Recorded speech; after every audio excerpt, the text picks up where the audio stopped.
금값이 기어이 온스당 4,800달러를 넘겼다는 뉴스가 나왔습니다. 다들 난리가 났습니다. 지금이라도 사야 하나? 이런 생각이 바로 듭니다. 그런데 딱 하나만 기억하세요. 금값을 움직이는 변수가 무엇인지를 아는 것이 중요합니다. 과거에 미친 듯이 올랐던 순간과 지옥처럼 떨어졌던 순간, 그 조건을 알면 오늘 뉴스가 돈으로 보이기 시작합니다. 금값이 오르면 유튜브의 예언가가 우르르 나옵니다. 근데 우리는 이러한 사람들의 말을 그대로 믿지 말고 그 원리를 깨달아야 합니다. 금은 조건이 맞으면 확 오르고 조건이 깨지면 생각보다 빨리 꺼집니다. 오늘은 금값을 움직이는 진짜 범인 3명을 잡아볼게요. 마지막엔 뉴스 볼 때 바로 써먹을 수 있는 체크리스트로 정리해보겠습니다. 지금 금을 움직이는 범인은 딱 3명입니다. 첫째, 불안입니다. 세상이 무서우면 금은 보험료가 붙은 것처럼 비싸집니다. 둘째, 달러입니다.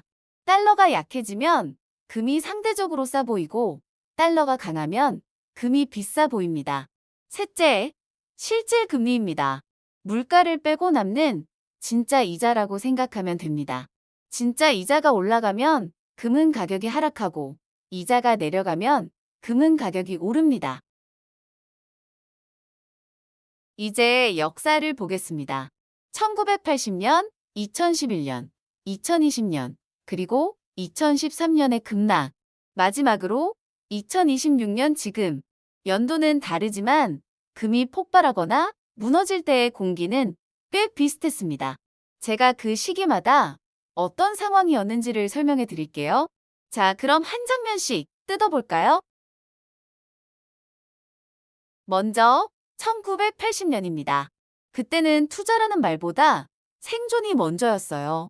물가가 미친 듯이 오르면 월급이 들어와도 가치가 확확 떨어집니다. 돈이 마치 종이 쪼가리처럼 느껴지는 순간이죠. 사람들은 돈 벌려고 금을 산 게 아니라 살기 위해 구매했습니다. 그러다가 분위기가 갑자기 급반전합니다. 미국이 인플레이션을 잡으려고 금리를 매우 높게 올려서 미국의 금리가 20% 근처까지 갔던 시기가 있습니다. 그렇게 이자를 높게 주면 이자를 안 주는 금은 인기가 없어질 수밖에 없습니다. 다음은 2011년입니다. 2011년은 한마디로 서로 믿지 못하는 불신의 시대였어요. 유럽 쪽에서는 위기 뉴스가 이어졌고 미국도 부채 한도와 신용등급 이슈로 말이 많았습니다. 그래서 사람들은 달러도 시스템도 다 못 믿는 상황이 됐습니다. 그때 사람들이 도망친 피난처 중 하나가 바로 금이었습니다. 사람들이 불안해하고 서로에 대한 신뢰에 문제가 생기기 시작하면 금값은 더 오르는 경우가 많습니다.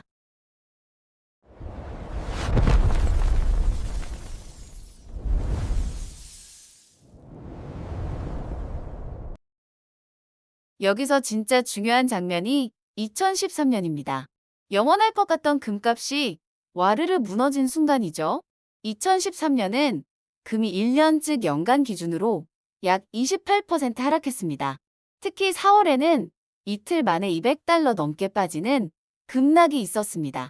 왜 그랬을까요? 핵심은 시장이 이렇게 받아들였기 때문입니다. 미국이 이제 돈을 덜 풀 수도 있겠다. 즉, 이제는 미국이 시장에 돈을 무제한으로 뿌리지 않을 것 같다. 라고 생각한 거죠. 그렇게 되면 달러 강세 가능성이 커지고 실질 금리가 오를 가능성이 높아지고 사람들의 불안함은 없어질 가능성이 커집니다. 그래서 금값이 오르기엔 매우 안 좋은 상황이 되는 거죠. 그래서 금값은 올라갈 땐 계단처럼 조금씩 오르지만 내릴 땐 엘리베이터처럼 확 내려갈 수 있습니다. 이제 2020년입니다. 팬데믹 때를 떠올려 보세요. 전 세계가 돈을 엄청 풀었고 금리는 바닥으로 내려갔습니다. 은행 이자가 거의 제로에 가까운 느낌이었죠. 그 말은 이자 안 주는 금을 들고 있어도 손해가 적었다는 뜻입니다. 게다가 사람들의 불안감도 컸었기에 결국 금은 다시 한번 강하게 올랐습니다. 공포, 저금리, 유동성이 한꺼번에 오게 되면 금값은 정말 무섭게 뛸 수 있습니다. 자, 이제 2026년 1월의 현재입니다.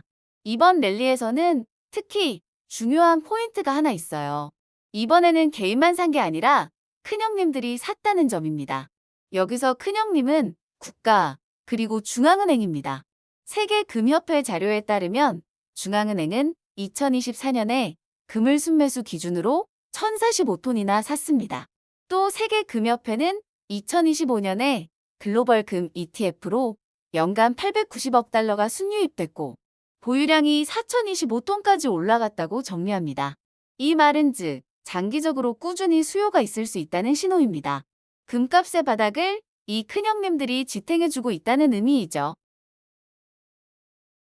그리고 이번에 불을 지른 직접적인 촉발 요인은 지정학 이슈였습니다. 최근 보도에서는 그린란드 관련 긴장과 관세 위협이 커지면서 안전자산 선호가 강해졌고 그 결과 금값이 4,800달러를 넘겼다고 설명합니다. 이런 뉴스는 불안을 키우고 금값을 더 올리게 됩니다. 그렇게 금값이 상승을 계속하게 되면 사람들은 포모가 올 수 있어요.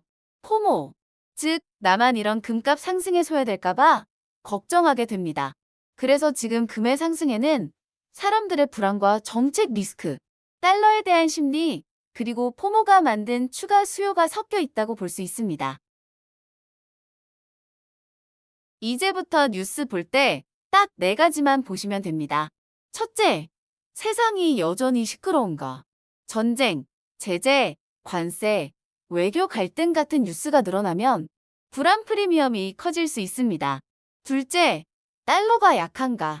달러 지수가 내려가면 금은 해외 투자자에게 더 저렴하게 느껴질 수 있습니다. 셋째, 실질금리 흐름입니다. 실질금리 즉 진짜 이자가 올라가면 금은 상대적으로 매력이 줄어듭니다. 넷째, 큰손 수급입니다.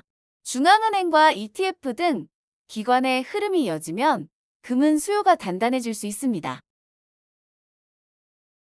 그럼 지금은 어떤 구간이냐? 한마디로 자동차로 비유하면 브레이크와 엑셀을 동시에 밟는 구간일 수 있습니다. 불안 프리미엄, 즉 사람들의 불안함은 분명 존재합니다. 그리고 달러는 달러 지수가 100포인트보다 낮으면 달러의 가치가 떨어진 것으로 해석합니다. 최근 달러 지수는 98포인트까지 내려오는 등 최근 구간에서 약해진 것이 눈에 보입니다. 그리고 실질금리는 미국 재무부 기준으로 2026년 1월 중순에 10년 실질금리가 1.9% 안팎인데 향후에 이 진짜 이자가 더 올라가면 금에는 더 불리해질 수 있습니다. 그래서 앞으로는 4가지 체크리스트 중에서 달러와 실질금리가 어떻게 움직이느냐를 특히 주의해서 보시면 됩니다. 오늘의 결론은 이겁니다. 금값의 향방은 이러한 조건들을 봐야 한다. 금값이 언제까지 오르느냐를 묻기 전에 3가지 스위치를 보세요. 첫째, 불안 프리미엄이 커지는가 아니면 꺼지는가. 둘째, 달러가 약해지는가 아니면 강해지는가. 셋째, 실질 금리가 내려가는가 아니면 올라가는가.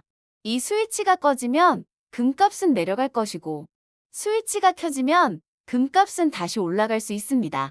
여러분의 자산은 감으로 지키는 게 아니라 조건으로 지키는 겁니다. 오늘 저의 영상이 도움이 되셨다면 좋아요와 구독 부탁드립니다. 앞으로도 꾸준히 좋은 영상으로 찾아뵐게요. 감사합니다.